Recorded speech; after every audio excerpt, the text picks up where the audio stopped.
Hello and welcome to Richard's Comics. Today I'm going to bring you the latest comic haul that I have. So let's go ahead and get into the books. The first book I have is Action Comics number 1046. This continues the very long running, at least it feels very long running, War World story with Superman versus Mongol. Like I said, it's been going on for, it seems like forever. Honestly, I'm kind of sick of this story. I'm really just looking forward to Clark getting back to Earth, and we're just getting, hopefully, back to regular Superman stories. Okay. Next book, Amazing Spider-Man Annual Number 1, the Facsimile Edition. So I have a lot of Amazing Spider-Man, but I actually do not have this particular story. I've never read this particular story, so I'm actually looking forward to reading this one. Next one, Amazing Spider-Man number 8. I believe it's Legacy number 902. In this issue, you get to see Spider-Man using the Green Goblin glider. So anyway, it's a very different look for Spider-Man. It's something you'd expect more from one of his enemies like Green Goblin or Hobgoblin. But if you've been following Spider-Man, this kind of makes sense where the story's going. Next book is Avengers number 367. This came out in the early 90s. I've been slowly kind of working on my Avengers run. The main thing I like about this, in addition to filling some of the holes out of my Avengers run, it also has a really nice Vision on the cover. I really like this cover for Vision. Next book, another back issue, Avengers West Coast, number 52. I have almost the entire West Coast Avengers run up to about issue 80 or so. And so this book, again, not a high priority, nothing special about it, but it does kind of go into some of the mystery and whatnot of Wanda and Vision's children and how they came about. So anyway, looking forward to reading this one.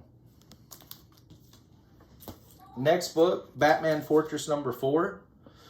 So this series, for the most part, I think it's kind of lost its way. It originally was sold as kind of an alien invasion of Earth, except for Superman is not there to help the Justice League. The last issue, I have to say, was really a lot of talking, very little action. And this issue, I'm hoping it'll be more action and maybe a little less talking. But I'm actually going to drop this particular limited series. I've not been happy with this book.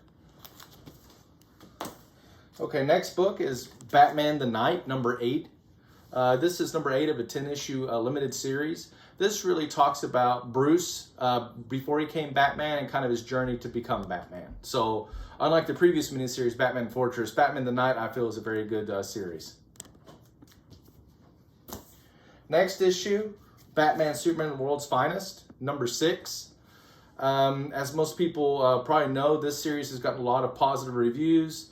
But honestly, I think the reason it's successful is because it's a classic good versus bad story. There's no subplots or anything like that. There's no subterfuge. It's really not controversial at all. It's just a good old good versus evil book.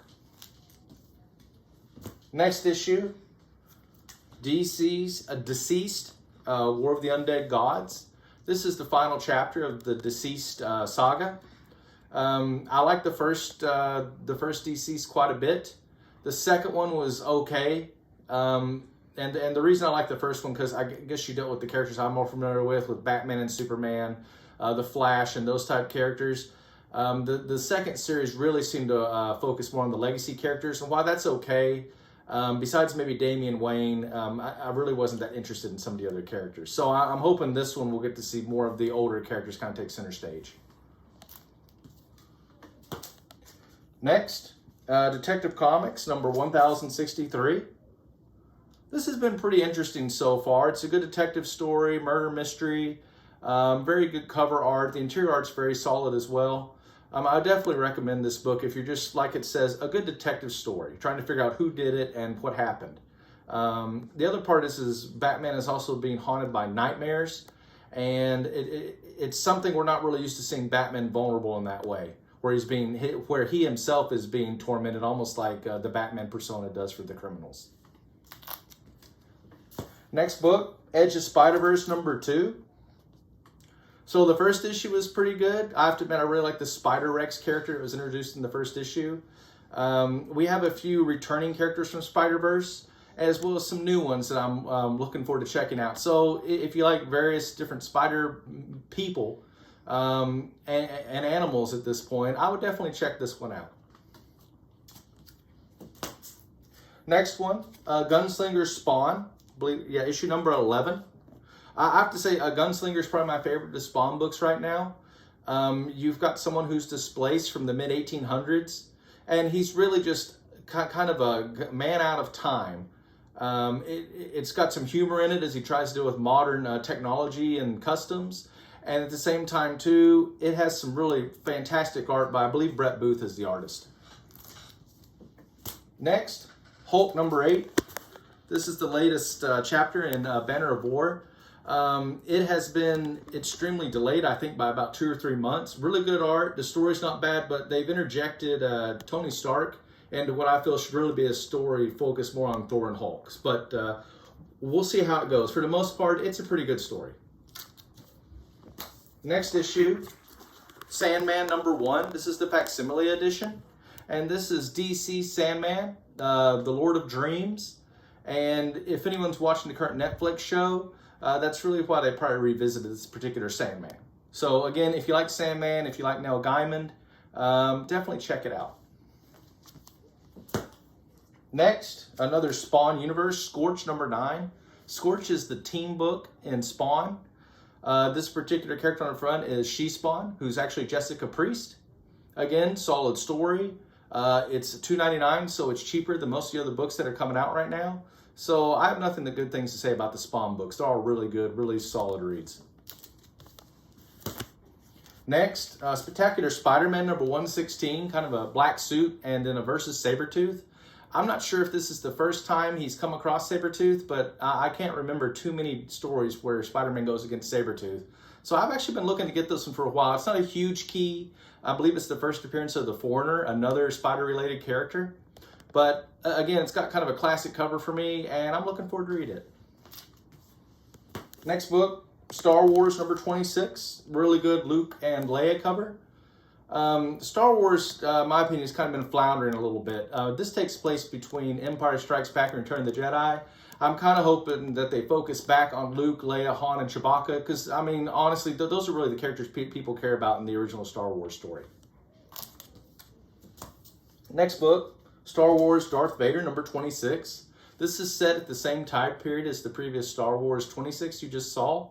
And this is between Empire and Return of the Jedi. And I'll have to say, since Disney got the license for Star Wars back in 2015, when they got it back from Dark Horse, Darth Vader comics have been consistently the most solid, best written, most in character, probably best art of any of the Star Wars comics that have come from Marvel. Next up, Star Wars The Mandalorian, number 2. This is really just an adaptation of the first 2 seasons of Mandalorian.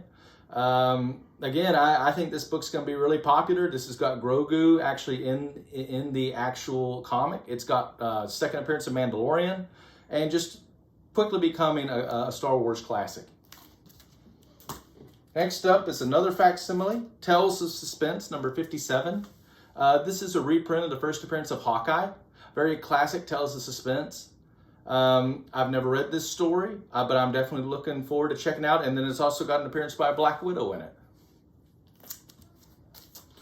Okay, the next couple books are ones that actually, they just came today in the mail. This is Deathlock number 1. This is from the 1990s. So Deathlock number 1, this has got a little bit of a foil cover to it. Not valuable or anything, but I didn't have it. Next up is Wonder Man from the early 90s, number 1. Simon Williams, Wonder Man. I think this is his first solo series. I think the series he had before this, he had a team up with Beast and Wonder Man. But I could be getting my books confused. But anyway, Wonder Man number 1. 2 more. This is Wonder Man number 10. This is actually the aftermath of Operation Galactic Storm, but ran through the Avengers books in 1992. Very good story. Definitely recommend you check it out. And our last book, this is Sleepwalker number 32 from, I believe this printed in 1994. Sleepwalker only ran for 33 issues. The last 3 issues, 31, 32, and 33, are fairly rare. So 32, honest enough, this is the last book I needed to finish my collection. So I was very happy to finally find this. So that's all the books that we have today. Appreciate your time, and I hope you have a good day.